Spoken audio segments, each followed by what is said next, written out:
We had a power outage last week, and when we stitched together the clips of the WAN show, our main topic was cut by accident. Torn out of it. There are conspiracy theories that Microsoft found out we were going to talk about Windows Modern Standby and cut the power and deleted the VOD. Actually, it was just a miscommunication with the clips that had to be salvaged from one place and another place and put back together. Anyway, the point is, we're going to rehash that real quick styles for you guys.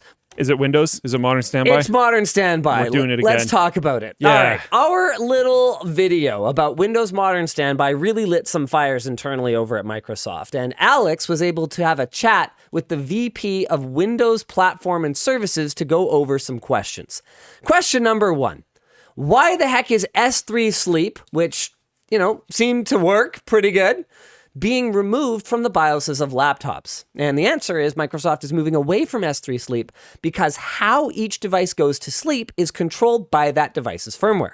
That means for a device to sleep properly, the firmware needs to be maintained by the company that made said device. And I don't know about you, Luke, but sleep has worked perfectly on every computer I've ever owned. I genuinely don't believe I have ever actually had a computer where sleep consistently worked. Ever. I don't think I have. You haven't actually owned that many computers either. No, that's true. Yeah. That's valid, true, and I think fair. you've owned 2 laptops ever. No? Your Asus Nope. and the Razer. I'm on my 4th. Really? What do you run for a laptop now? I got a pretty cool one, actually. Did you steal it from work? I did. You told me to be fair. You literally told me to on show. Guy. There is footage proof of this. You threw laptops at me. I did do that. You did. What are you running now? What did you take? I didn't. What do you have? I didn't and actually. did you use it to cheat in the ARC challenge? No, I genuinely didn't. Okay, what is it? I actually don't even remember. It's an Asus laptop. It's a nice one. I don't remember the model. I didn't ask. I just asked for a laptop. That was it. And I got handed a very nice one. I was like, cool. It does when you turn it on, it goes like. Okay. I know that much. All right. Yeah, it does that. By using S0 Sleep instead of S3 Sleep, Microsoft gets more control over sleep instead of the device manufacturer and has a much higher success rate for everything going to sleep and waking up properly. Using S0 Sleep also apparently helps with security since Windows is in control of the device at all times. Okay, our next question is, that's a problem, obviously, still, because it's not working properly still. So what is being done? As we anticipated, figuring out what's going wrong with Windows Modern Standby is very difficult, since many of the bugs are what they called Heisenberg bugs, aka if you observe the bugs, their behavior actually changes. A lot of telemetry is turned off during sleep to reduce power consumption, obviously. But this also means that if you turn on said telemetry to try to diagnose a problem with sleep, well, the test you're running is no longer the same because now you've got a bunch of telemetry running. Yep. They've looked into the situation that we described where a laptop doesn't properly go into disconnected sleep when you unplug it while it is sleeping. On some devices, it looks like we actually got it right. That does seem to be a problem, and they're looking into a fix. But they said it is only one of many potential ways that Modern Standby can cause problems. Basically, if we want this issue to go away, Microsoft needs a whack ton of data. All right, then. How are they going to get one it? thing before you go there. I will say the Heisenbugs thing. Yes. I think most people, when they hear that, aren't going to think if you change Breaking something. Bad? Yeah. Yeah, Totally. I can see that. Yeah. Anyways, doesn't matter. Our chairs are at really different heights Do I today. need to. What? That's Is that what better. happened? Yeah, that's not real. Okay. Anyway, so what should you do? When Modern Standby problems happen to someone within Linus Media Group, we've been given a direct line to report these bugs, which is great for us to help get them data. But as you can probably imagine, not everyone is going to be able to do that. Well, okay, so first the process for us. When we find a laptop hot and dead, we can go into command prompt as an admin and type in power C. This has got to be CFG. That's got to be a typo. Power config /sleep study. This makes a zip file with all the battery data from our computer for the last while. The notes here say maybe do this on your laptop now to demonstrate. I did it last week. The Floatplane version of the VOD, I think, actually does have it. I think so. I think so. So I'm not going to bother doing it again. The point is, it makes a little zip file. We are then able to forward this log directly to Microsoft so they can hopefully figure out what's going on. Unfortunately, not everyone gets a direct line to Microsoft, but by reporting bugs, we can hopefully get them more data to figure things out, and these are the steps. The Feedback Hub is the best way to provide detailed feedback on issues to the Windows engineering team. Do you want me to show it on Yeah, screen? yeah, sure. The tool gathers detailed logs and can run additional diagnostics to help them fix issues.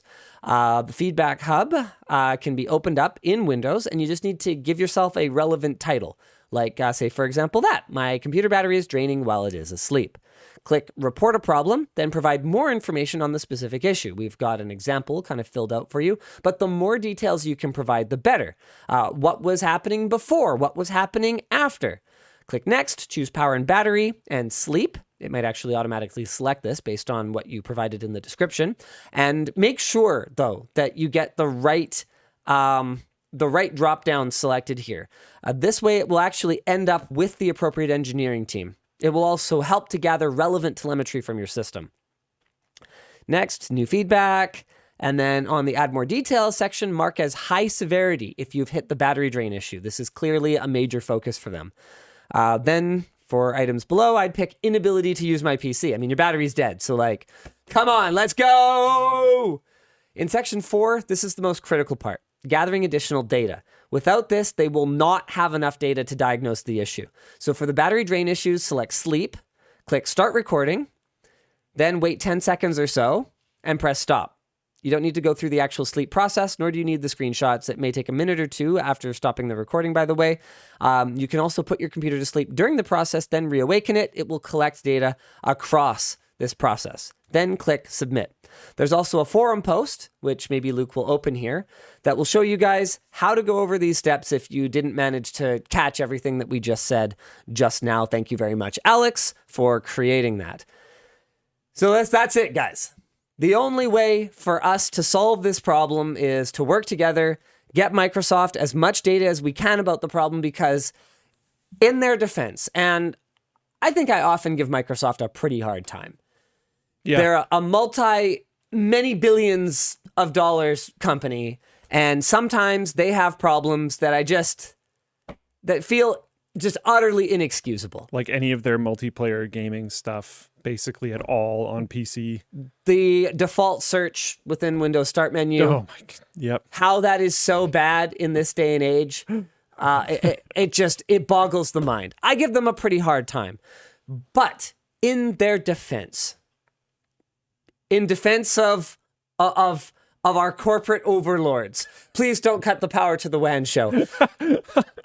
It really is a huge challenge supporting such a wide variety of different configurations. And on the PC, it is functionally infinite, right? Like even on Android, you guys, I think, struggle a fair bit on the Floatplane app compared to iOS. Is that fair to say? The devices, yeah. Because there's so many devices. And you try to change something and it like, oh, okay, this like API version will cut off this many devices if you try to use it, whatever, blah, blah, blah. Like it can be pretty annoying. And sleep is, as we mentioned earlier, a very tough problem to diagnose. Yes. On Android, it's a fraction of what you deal with on the Windows PC side of things. Within a single generation of devices, you've got your Intel, you've got your AMD, you've got all your different tiers of all the different SKUs from both of them. Oh, don't forget, there's desktop and mobile, right? And then, there's not just one motherboard. No. You've got dozens upon dozens of motherboard options for every one of those chips, all with slightly different firmware. Oh, and don't forget that you might plug any number of random... What? You plugged a tape drive in? Who plugs in a tape drive? Right? Like, that's the kind of thing they're dealing with. And all these different devices, many of which are engineered by very, very small teams, surprisingly small teams. Like some okay, I just became aware yesterday of a sound card, okay? A sound card from way back in the early 2000s that you need if you want to build a DIY first-gen Xbox dev kit.